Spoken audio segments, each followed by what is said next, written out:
Tidak ada yang sanggup mengganggu Emirat Islamiyah Taliban sekarang, nggak ada. Dikeroyok dan berambil oleh negara hebat aja, mereka yang keok semua. Dan Emirat Islamiyah Taliban juga sudah bersumpah demi Allah, bila kami sudah selesai menata, kami akan siapkan pasukan untuk membebaskan Masjidil Aqsa. Dan saya sangat yakin dengan Emirat Islamiyah Taliban, karena mereka bukan jago ngomong, tapi mereka adalah petarung real yang telah mengalahkan dua negara superpower. Allahu Akbar. Dan Nabi menyebutkan ciri-ciri yang akan menjadi pasukan Imam Mahdi itu.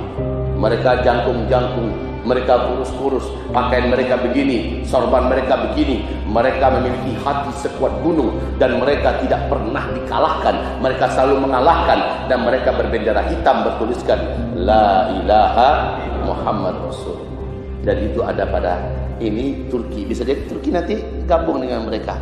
Hamas gabung dengan mereka, mereka bergabung dengan Turki, mereka bergabung dengan Hamas. Allahu a'lam. Cuma saya yakin sekali bahwa syarat Palestina dibebaskan adalah ketika Baitul Maqdis dijajah kembali. Saat itu kalian akan membebaskannya, kata Rasulullah. Dan 2018 penjahat yang bernama Donald Bebek dari Amerika Serikat. Setuju Donald Bebek? Ya, jangan Donald Trump dah, Donald Bebek. Dengan sombong mengklaim bahwa Yerusalem adalah ibu kotanya Israel. Lalu 123 negara dipimpin oleh Turki menyatakan penolakan dan kemarahan. Tak peduli si Donald Bebek ini. Dia teruskan, bahkan dipindahkannya kedutaan besar Amerika Serikat yang ada di Israel, di Tel Aviv, dipindahkannya ke Yerusalem. Sejak itu resmi Baitul Maqdis Yerusalem dikuasai kembali oleh musuh.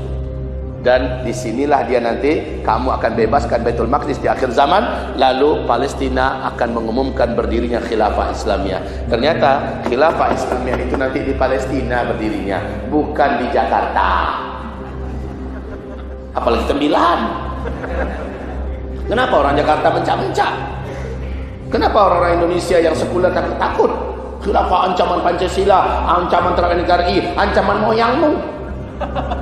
Ini nggak ada takutnya apa, nggak ada bahayanya apa-apa. Justru kata Rasulullah dan Allah sendiri berfirman, wujudnya khilafah Islamiyah akan mewujudkan kedamaian paling sempurna di muka bumi. Bayangkan Pak, penjara aja kosong, saking baiknya dunia ketika itu. Tidak ada satupun binatang buas di hutan yang mau mencelakai siapa saja. Bahkan serigala, rombongan serigala berjumpa dengan domba yang tercecer, mereka akan giring domba itu bergabung kembali dengan komunitasnya, lalu serigala kembali ke tengah hutan. Saking damainya hidup di fase kelima. Harta kekayaan yang ada di muka bumi muncul ke permukaan, sehingga orang tidak perlu pakai tambang-tambang lagi. Orang mengambil dengan mudah. Semua orang kaya, zakat tidak akan ada lagi yang menerima. Jangankan zakat, hadiah emas 2 genggam telapak tangan dikasih. Orang beriman mengasih kepada tetangganya. Semua tetangga menolak, dan tetangga berkata, aku telah banyak memiliki di rumahku dan aku tidak membutuhkannya. Engkau adalah tetanggaku yang soleh dan beriman. Itu semua terjadi pada fase kelima. Lalu apa yang ditakutkan dari fase kelima ini? Tidak ada. Jadi kaum muslimin, ayo. Sekarang berapa lama sih dari start ke finish? Berapa lama dari start ke finish? Ini yang perlu kita ketahui. Bismillah. Kaum muslimin, start, finish. Hanya saja hadis yang menceritakan ini bukanlah hadis yang sahih, tetapi dia masuk dalam hadis ahad. Menurut para ulama ahli hadis ahad ada adabnya kalau mendengarkan hadis ahad. Adab yang pertama, hadis ahad tidak boleh dijadikan sebagai pijakan keyakinan, akidah. Yang kedua, hadis ahad tidak bisa dijadikan sebagai dalil untuk urusan usuluddin. Yang ketiga, hadis ahad ketika bertentangan dengan hadis yang lebih kuat di atasnya langsung diabaikan. Keempat, hadis ahad ketika dia bertentangan dengan hadis yang keempat, hadis ahad ketika disampaikan kepada publik wajib sampaikan status hadis itu. Saudara, ini hadisnya hadis ahad ya, apalagi hadisnya hadis dhaif ya, apalagi ini hadis dhaif, wajib sampaikan ini hadis yang dhaif ya, seperti yang saya lakukan sekarang. Yang kelima, hadis dhaif bisa dipakai dalam urusan fadailul a'mal, urusan fadail amal, motivasi amal. Makanya jamaah tabligh, kenal nggak dengan jamaah tabligh? Jamaah tabligh itu punya buku fadail amal, buku pegangan. Di dalamnya ada hadis sahih, ada hadis hasan, ada hadis dhaif. Hadis dhaif bisa dipakai dalam urusan fadhail amal. Maka kitab itu tidak masalah menjadi rujukan untuk amalan. Yang keenam, hadis dhaif masih perkataan Rasulullah. Ini kesepakatan para ulama ahli hadis, masih perkataan Rasulullah. Maka siapa saja yang mengejek, menghina, melecehkan hadis dhaif, pada hakikatnya dia mengejek dan menghina Rasulullah sallallahu alaihi wasallam. Jadi perkataan Rasulullah tetap lebih dimuliakan daripada perkataan kiai, ustaz, dai, habib, buya, ulama. Perkataan Rasulullah walaupun hadis yang dhaif. Kenapa hadis dhaif masih perkataan Rasulullah?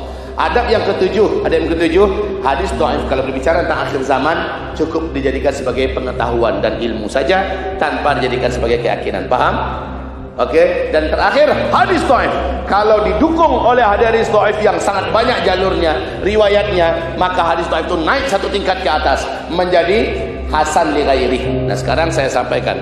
Nabi berkata, sejak saya diutus sampai berakhir umat ini, ya, di fase kelima, kalian akan menjalani hidup seperti umur Yahudi, umur umat Yahudi di bumi ini, yaitu dari Nabi Musa ke Nabi Isa, dipotong dengan umur umat Nasrani, yaitu dari Nabi Isa ke Nabi Muhammad. Umur umat Yahudi adalah 2000 tahun. Umur umat Nasrani hanya 600 tahun. 2000 kurang 600 berapa? 1400. Ini dari Abu Daud. Nabi mengatakan umur umatku adalah umur umat Yahudi dikurangi umur umat Nasrani, hasilnya 1400 Hijriah. Ya, Ustaz, kalau 1400 Hijriah, kita sekarang sudah 1442 Hijriah, Ustaz. Berarti hadis ini kebablasan. Belum. Sebab apa? Ada lagi kelompok hadis yang lain, dan ini hasan li ghairi dari Abu Daud. Nabi berkata, umur umatku di muka bumi ini sejak beliau diutus oleh Allah sebagai nabi dan rasul sampai umatnya serentak Allah wafatkan di muka bumi dengan peristiwa terjadinya tanda besar kiamat yang ketujuh. Umur umatku di muka bumi ini di sisi Allah sebenarnya hanya 1 hari saja, tapi Allah menambahkan untuk umatku setengah hari lagi. Semoga umatku tidak menjadi lemah karena Allah menambahkan mereka setengah hari lagi. Pertanyaan saya, wahai ayah bunda, bapak ibu, saudara, 1 hari di sisi Allah berapa lama kita menghitung di dunia?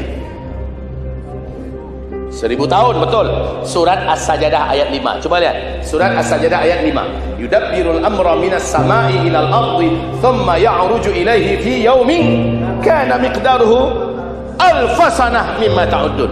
1 hari di sisi Allah kalian menghitungnya di dunia 1000 tahun. Nah, kata Rasulullah tadi apa? Umur umatku di sisi Allah hanya 1 hari tambah setengah hari. Berarti berapa? Ada 2 hadis. Pertama 1400, yang kedua 1500. Nah, sekarang ini adalah domainnya para ulama ahli hadis. Apa kata para ulama ahli hadis? Ada 2 kelompok hadis. Maka jumhur ulama ahli hadis mengatakan antara start ke finish umur umat ini adalah antara 1400 ke 1500. Di antara ini habislah umat Islam di muka bumi. Kalau begitu Pak Dake itu lamu leko. Lamu atau sebentar lagi? Sebentar lagi atau masih lama? Syekh Ibnu Rajab Al-Hambali mengeluarkan redaksi bahasa yang paling bijaksana. Apa kata beliau? Umur umat Nabi Muhammad ini dari sejak start ke finish loh ya, lebih dari 1400 Hijriah, tapi takkan lewat dari 1500 Hijriah. Takkan lewat dari 1500 Hijriah. Bayangkan itu. Berapa lama lagi cuma tersisa di depan kita. Sebentar lagi. Wahai ayah bunda sekalian, wahai saudaraku, setelah mendengarkan kajian ini, apa yang bisa Bapak Ibu kerjakan? Masihkah kita berpikir untuk mencari dunia buat 7 turunan ke depan? Carilah dunia, jangan ditinggalkan. Habis dengan pengajian ini jangan pula bertekad ambu pensiun lah sudah kok. Setelah dengarkan pengajian ini langsung buat surat pengunduran diri. Mengingat, menimbang, sudah dekat kiamat, memutuskan saya pensiun muda.